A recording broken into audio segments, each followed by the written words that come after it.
Yeah, hey Joe, at the end of the game, your last offensive possession, what led to the decision to throw it three straight times? Was there any consideration in running the ball, particularly on first down? Yeah, no, I think like in those situations, right? Everything happens fast naturally, right? You go from them going to kick it, and you're playing through all the scenarios of okay, they make a field goal. How much time do we have left to be able to? Hey, what plays are we calling to be able to get down a field goal range? Then you get the intentional grounding. Excuse me. So you're trying to put together. Okay, say they punt the ball and say it's a touchback. Hey, what plays you thinking? Boom. Now they punt. Now they punt it. You're getting inside the five, and there's a lot of communication going on naturally, right? You have making sure that everybody's on the same page. And, we had the communication and, we were lockstep in what we wanted to do. And, it just obviously, it didn't work out in our favor. But I'm not going to second guess just because we didn't get the results in the game. And I don't think you can always judge the quality of a decision by the results. And, obviously I want to be able to win the football game and, I wish for a different result, but I'm not going to second guess. How about the type of passes that seem to be called not really short, going for the first down, but instead going deep down the field? What led to those type of play calls in that situation? Yeah, I think some of it were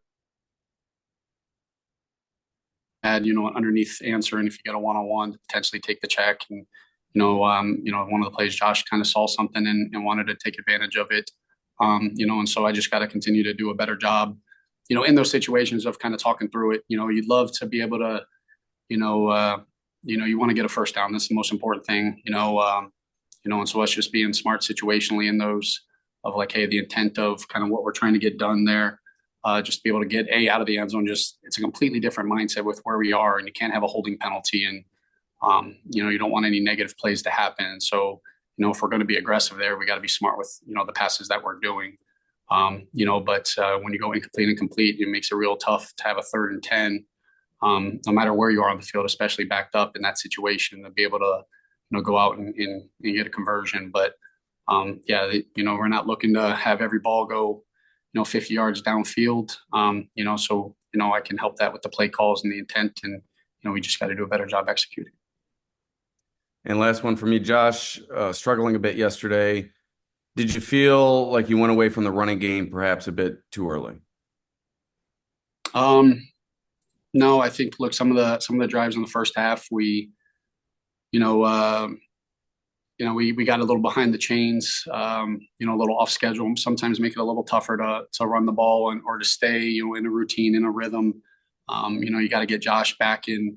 We missed a couple throws early that I think you hit the one to Matt Collins. You feel like you're in a better position. And so we were um, a little off in the pass game, and so I think we made the adjustment in the second half. I would like to be able to, sustain some of the drives. We got hit on the screen, and towards the second to last drive, we got hit on the screen for a loss of 7, which again put us behind the chains, and we didn't do a good enough job getting back in second and longs, and didn't do a good job on 3rd down to allow us to be able to kind of stay with it. I thought we did a better job just kind of sticking with it and getting back into the game.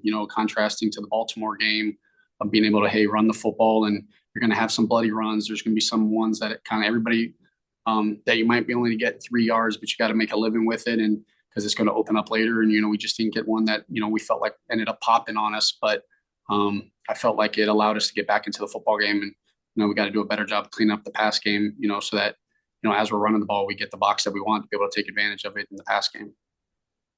All right, thanks for your time. Coach Brady, Mookie Hawkins, World Full Sports 1080. How you doing? Okay, how you doing? All right, man. On that 2nd and 10 play, you go deep on the first, you got the penalty there. What was said between you and Josh before he snapped the ball on 2nd down? Yeah, I'm not going to get into specifics with it. At the end of the day, we just need to do a better job at just operating in those situations. You know, uh, there's a lot that goes on. I know it sounds like it's really easy, but you go from you're talking through all those situations just before the drive, and then there's no TV timeout, so you're going out on the field, and then just the guys having the right mindset and understanding, hey, are we trying to go for it right now? Are we going to run and play for overtime? What are we going to kind of do? So there's a lot that kind of goes on, a lot of communication that, you're getting, we're getting from, from Coach McDermott, from up top, being able to relay to him to relay. There's a lot that kind of goes on down there. But to get into specifics of like, hey, what am I saying after each play? Like, probably won't get into that. Yeah, and I know the clock is running, so you only have so much time to do all of that, to get things right. But Coach, you had some nice plays, especially late in the game. You hit Mac Hollins on that nice crosser underneath. Why not go back to that in that final possession?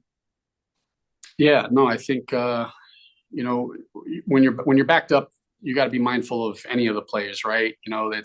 It's you always got to be mindful of balls thrown inside over the middle and backed up, right? Because that's where you get tips. And a lot of times, when you're backed up, sometimes you're thinking balls outside the numbers. You got to be mindful about how long you're holding on to the football because you don't got a lot of room back there. How long you get a holding penalty backed up with their pass rushers, you get a holding penalty. It results in a safety. So you got to be mindful of all those things. And so you're thinking if you are going to pass it, I know it did push the ball, but just the mindset of how long you're holding on to the football. So a lot of things, I'm speaking out kind of both sides of my mouth, but a lot of things that kind of go into each call, and within a short period of time and having to make it. And so, with the communication that's going on. And so, that's definitely something, getting some more runaway routes, stuff that we kind of evaluate and going through everything, just coming back to plays like that. Absolutely, Coach. And I know this is obviously your first time as OC being in this type of situation, right? So what's to learn from all of this here? I mean, no, I've been in this before. Like this, it's the game of football, right? We started 0-2 and won the last three. We'd be feeling good right now, and so it's a good opportunity for us to kind of take a step back and not point fingers, not try to figure out like, hey, the issues and let's come together, communication, collaboration, and it's a long season, right? You don't want these things to happen, but when they do, it's hey, how do you respond to it? And there's never a lack of confidence, never a lack of urgency. I told the guys like I feel good, and there's no overreaction, and I don't like the results of the game, but there's a lot of stuff that we're going to have to clean up regardless if we won the game, and so we're going to have the same mindset of hey, what we got to clean up that we did after the Jacksonville game, after Miami, after Arizona that we do right now. And we got to find ways to continue to improve to get to where we ultimately want to get to. And got a great opportunity next Monday night. Absolutely, Coach. Appreciate your time. Have a great week. Too.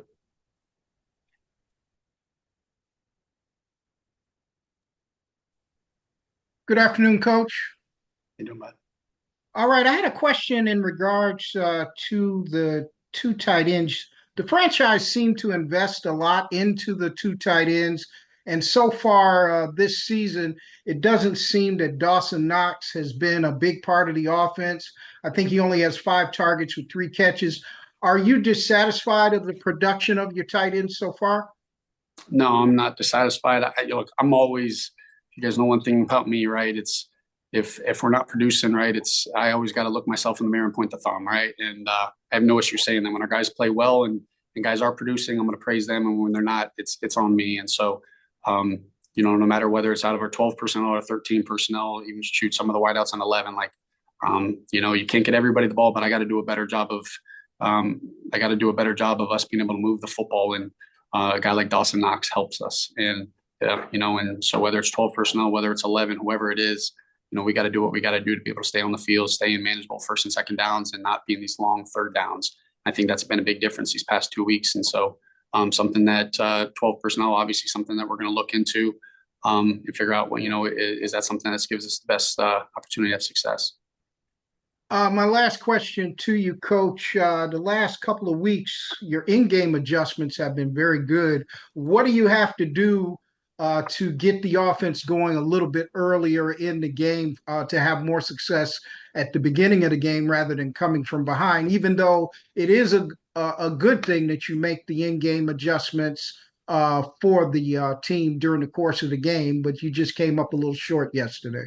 Yeah, well, I mean, I definitely didn't do a good enough job against Baltimore with that mindset. I would like to have been able to get to that a little earlier.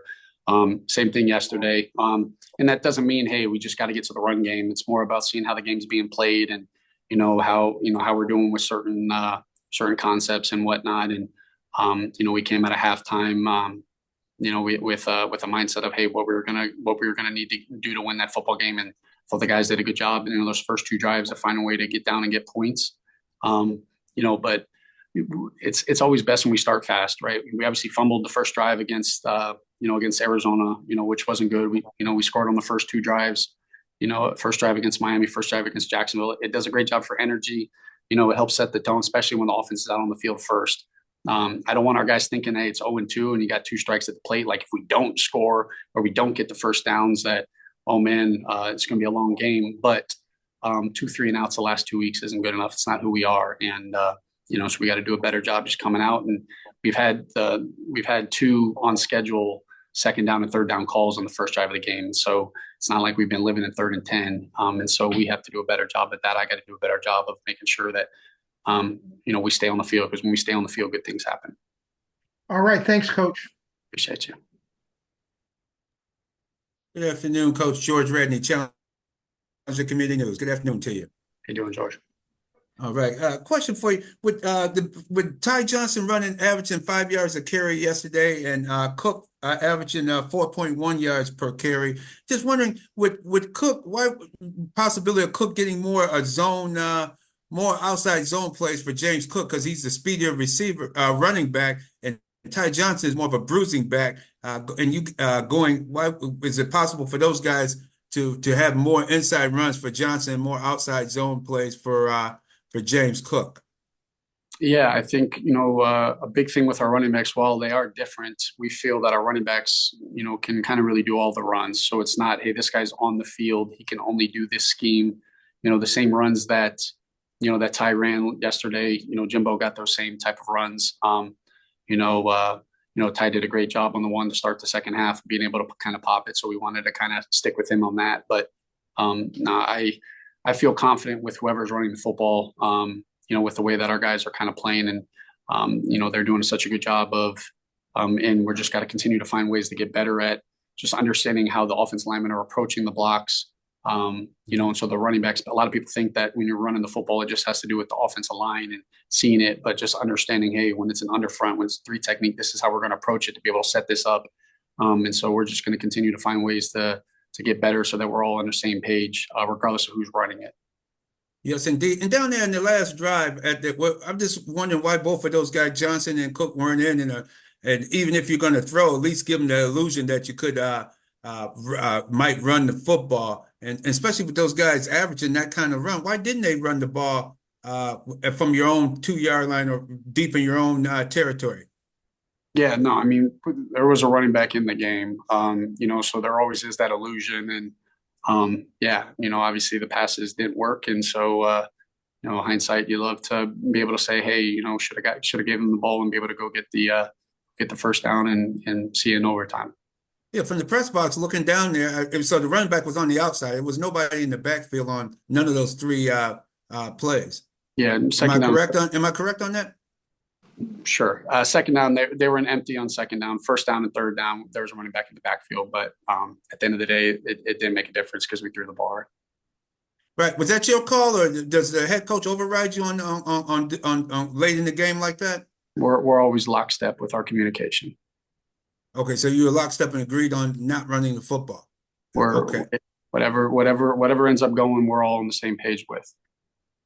Okay, great. And one last question to follow up on what Mr. Freeman had mentioned about Dawson Knox and with the 2 tight end system. Is there any chance that I see you with Zach Davison and also Quentin Morris already in the lineup about maybe switching it up with some of these because Knox, I don't see any targets to him yesterday and very few in the last previous weeks.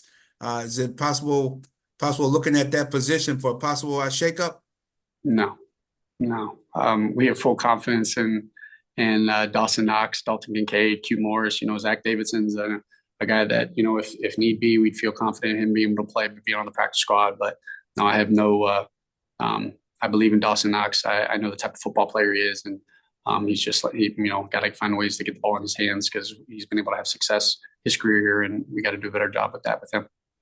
All right, thanks a lot. He's a good car salesman on TV, but let's see. Hope he can improve on the field. Thank you, Coach, and good luck this coming week. Thanks.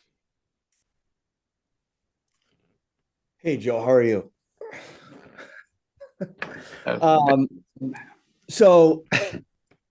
if we can go back to the beginning here, you said that everybody was in lockstep with the decision making. Sean seemed very much to be second guessing things after the game yesterday. Can you take me into why you feel like everybody was in lockstep when it seemed like Sean kind of came out and second guessed it and said he should have done things differently after the game? Yeah, I mean, look, we go through, when we go through everything after a drive of making sure like there is no decisions. When I mean like there's no second guessing like in drives. It's if this is what we want to do, it's that's an easy, if we were like, hey, we're just going to run the ball every single snap, and we would have been lockstep in whatever we ended up deciding on doing. And so, I never second guess a head football coach, and that's not to say that I wasn't the ones making the decision. Like we're having that active communication together, and if it's not working, it's on me, right? And so, when that opportunity comes up again, hope we handle that. Hope we handle that differently. When the Stephon Diggs trade happened in the offseason, and then as this team kind of was shaped, especially at the receiver position with him and Gabe being gone, there was a percentage of the fan base that was panicking about what this thing was going to look like through the first 3 games. To your earlier point, you guys won a lot of games. The offense was very successful.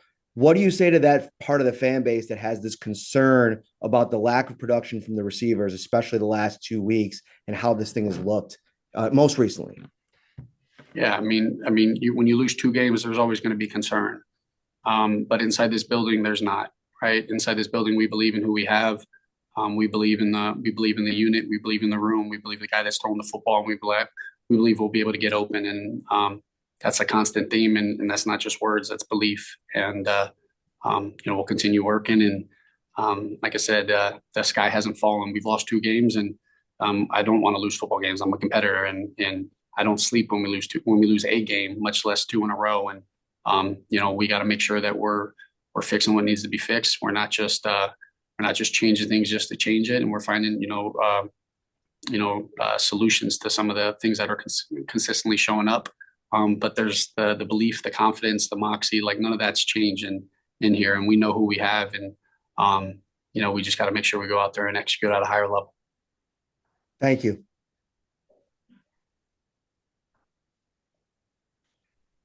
Hey, Joe, John Worrell with the Associated Press. A few of my questions have already been taken, so I'm not going to prolong this too far, except to ask, was yesterday maybe an indication of how valuable Khalil is as a security blanket to this offense, given that he wasn't on the field and there were and Josh had that type of a performance, 9 for 30.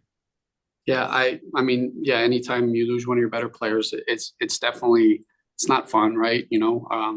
But part of who we are as a football team, right? We show it on defenses. We're not only about one player, and there's a reason we built, Bean did a great job putting this team together, is that, when we say everyone eats, it's because of mindset of, hey, if a guy's not there, that someone's going to be able to step up. And, I don't think Josh's performance, while those numbers should not happen, and can happen with, I don't think it's because Khalil Shakir wasn't there. And, we have full belief that, and the guys that, that were out there on the field yesterday, and we just got to do a better job of executing. Thank you.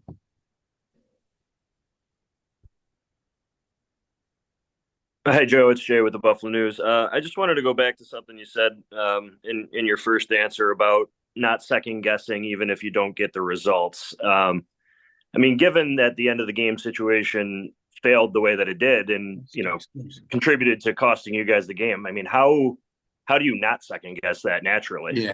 When I say second guess, I'm not second guessing like in the moment. So like you always take a step back after a game, like no matter what of a call, you're looking back, hey, is that the right decision? Is it the right call? You're doing that for everything. I'm saying is like in a moment when it's like, hey, we're going to do this. I'm not calling it with, oh man, I hope, what should I do? And then I move on to the next one. Like, yeah. So when I say the second guessing, that's not a, hey, we did it. And there's no, I'm good. That's what we did. Like, we're always going to take a step back and, sit there and say, hey, was that the best thing that we could have done? If we get this opportunity again, what would we do? If it shows up, hey, we're having all those conversations again. So when I say the second guessing, that's not, I probably should have worded it in a different way of, when we say we're going to do something, this is what we're going to do. There's no second guessing in the moment, because I believe that the players feel that, and that's just not who we are. In our communication as a coaching staff after the game, we can sit back and reflect and figure out what we can do differently, or whether we like it or what we can do differently. Obviously, the result isn't what we wanted, and so we have to just continue to evaluate that. Yeah. So when you asked yourself those questions, what were the answers that you came up with today? Yeah, I think you naturally you love to be able to get the clock running, make them have to use timeouts, right? I think that's important. Where then they're not in that situation at the end. The biggest thing is we got to get the first down, right? And there's a big difference in going for the win and going for, hey, get the first down and let's be able to, A, let's see what happens, but B, let's get into overtime, right? And so, yeah, I mean, there's a lot of, I can get in a lot more specifics with it, but yeah, I don't think you always just second guess a decision because it doesn't work, but you do always have to go back and reflect and say, hey, if this came up again, how would we do it differently? And, that's something that we're obviously going through. I asked you last week about Curtis, and obviously with Khalil being out, his role expanded. The results, still weren't there in, I mean, to the point where he even lost you yardage when you combine the rushing attempt and receptions. I'm just struggling to understand. I mean, you guys brought this guy here. You know him well. You've had success with him in the past. I know you said last week you took ownership of it, that you had to do a better job, but there just seems to be a disconnect between what he's being asked to do and what he's producing on the field. I mean, how do you guys fix that as quickly as possible? Yeah, no, I'm again, it's something that we have to find a way, especially in a game like that with Khalil being out, you'd like for us to, obviously we didn't do a good job passing the football as it was yesterday, and making life a little easier on getting the ball in speed and space and allowing us to do some things. And like he's not only a wide receiver that's catching balls on hand line of scrimmage, and so you got to make sure that I'm calling some of those plays and that we're able to get the ball in his hands and allow him to do what I've known and I've been a part of and seen him be able to do, and not where it feels like when he's out there it's forced, because it's not that, but I know it can sometimes feel that way based upon how he might be being utilized. And so something that we're going through with everybody, right? You got 5 games on tape now, making sure that we're using guys the way that in the correct way. Guys are buying into exactly how we're doing things, and that we're putting the best 11 out there, for any given play. Thanks, Joe. Appreciate your time. Appreciate you.